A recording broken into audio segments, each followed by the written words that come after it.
Media మిత్రులకు అందరికీ కూడా నా హృదయపూర్వక నమస్కారాలు. ఈరోజు మా అందరి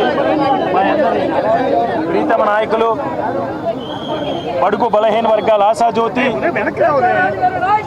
పేదల పెన్నిది ఈరోజు అభినవ పూలేలా ఈరోజు ఆంధ్రప్రదేశ్ రాష్ట్ర అభివృద్ధి కోసం ఆర్ఎన్ఎస్లో కూడా కృషి చేస్తున్న వైఎస్ జగన్మోహన్ రెడ్డి గారి ఆశీస్సులతో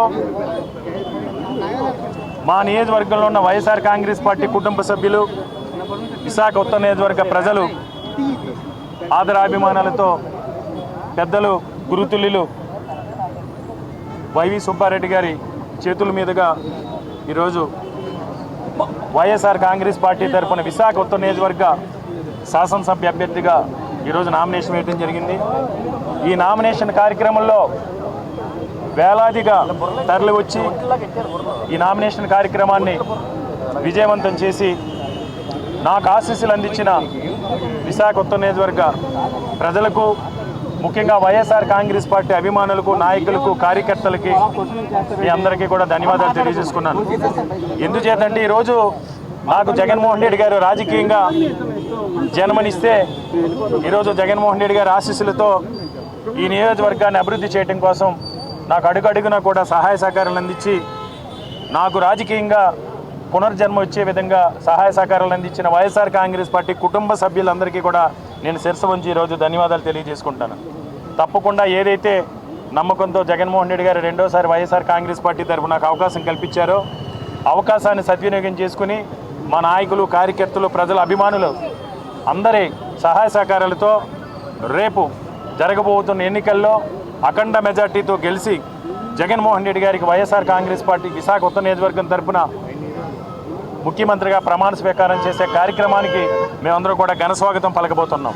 ఎందుచేతండి ఈరోజు ముఖ్యంగా ఉత్తరాంధ్ర ప్రాంత ప్రజలందరూ కూడా గుర్తుపెట్టుకోవాల్సింది, ఉత్తరాంధ్ర ప్రాంత అభివృద్ధికి కట్టుబడి ఉన్నది ఒక వైఎస్ జగన్మోహన్ రెడ్డి గారు మాత్రమే.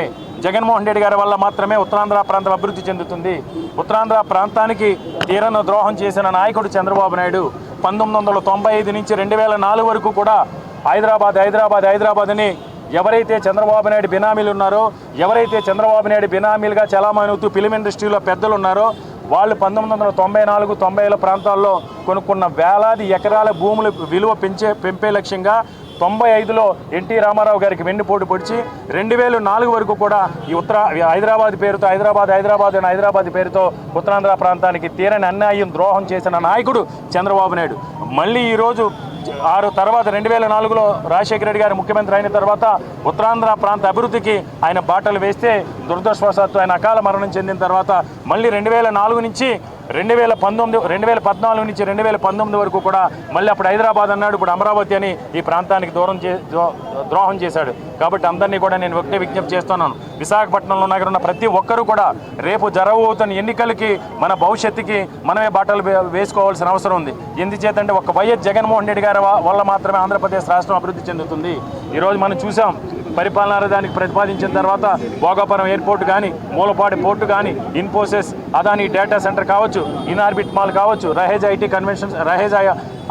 ఐటీ టవర్ కావచ్చు, రహేజా కన్వెన్షన్ సెంటర్ కావచ్చు, ఈరోజు వేలాది కోట్ల రూపాయలు పెట్టుబడి, ఈరోజు జిందాల్ ఎంఎస్ఎంఈ పార్కు కావచ్చు, ఈరోజు వేలాది కోట్ల రూపాయలు, లక్షలాది కోట్ల రూపాయలు పెట్టుబడులు తీసుకొచ్చి ఈరోజు ఉత్తరాంధ్ర ప్రాంతాన్ని సస్యశ్యామలం చేయడానికి ఈరోజు జగన్మోహన్ రెడ్డి గారి సంకల్ప బలంతో ముందుకెళ్తున్నారు. కాబట్టి అందరినీ కూడా నేను ఒకటే విజ్ఞప్తి చేస్తున్నాను, ఈరోజు మీరు ఒక్కసారి ఆలోచన చేయండి. చంద్రబాబు నాయుడు ఎప్పుడు కూడా ప్రజలు కష్టాల్లో ఉంటే మాత్రమే రాజకీయాలు చేయగలుగుతాం అనుకునే చంద్రబాబు నాయుడికి తొత్తులుగా ఈరోజు ఒక జాతీయ పార్టీ, ఒక లోకల్ పార్టీ, ఈ కూటమి ఏ విధంగా 2014 నుంచి 2019 వరకు కూడా ఏ విధంగా మనకు ద్రోహం చేసిందో ఒకసారి మీరు అందరూ కూడా ఆలోచన చేయండి. ఈరోజు వాళ్ళు కనీసం సీట్లు కూడా సర్దుబాటు చేసుకోలేని పరిస్థితుల్లో వాళ్ళుంటే రేపు ఏ విధంగా ఆంధ్రప్రదేశ్ రాష్ట్ర అభివృద్ధికి వారు పాటుపడతారని మీరందరూ కూడా ఆలోచన చేయండి. ముఖ్యంగా విశాఖ ఉత్తర నియోజకవర్గానికి సంబంధించి గడిచిన 2014 ఎన్నికల్లో ఇదే కూటమి తరపున పోటీ చేసిన బీజేపీ అభ్యర్థి మళ్ళీ కూటమి తరపున ఈరోజు పోటీ చేస్తున్నాడు. ఆయన ఏదోదో మాట్లాడుతూ ఉంటాడు. నేను 32 గంటలు మాట్లాడాను, 33 గంటలు మాట్లాడాను. నేను ఒకటే నాపై పోటీ చేసే అభ్యర్థిని ఒకటే ప్రశ్నిస్తున్నాను. 2014 నుంచి 2019 వరకు నువ్వు ఎమ్మెల్యేగా ఉన్నప్పుడు ఒక ఉపాధి కల్పించి ఒక ₹1 కోటి పెట్టుబడినైనా విశాఖ ఉత్తర నియోజకవర్గానికి తీసుకొచ్చావా? ₹1 కోటి కూడా బీజేపీతో మాట్లాడి పెట్టుబడులు తీసుకోలేనే నీకు జగన్మోహన్ రెడ్డి గారి పేరెత్తే కూడా అర్హత కూడా లేదని నేను ఏదైతే నాపై పోటీ చేస్తున్న బీజేపీ అభ్యర్థికి నేను ఈరోజు హెచ్చరిస్తున్నాను.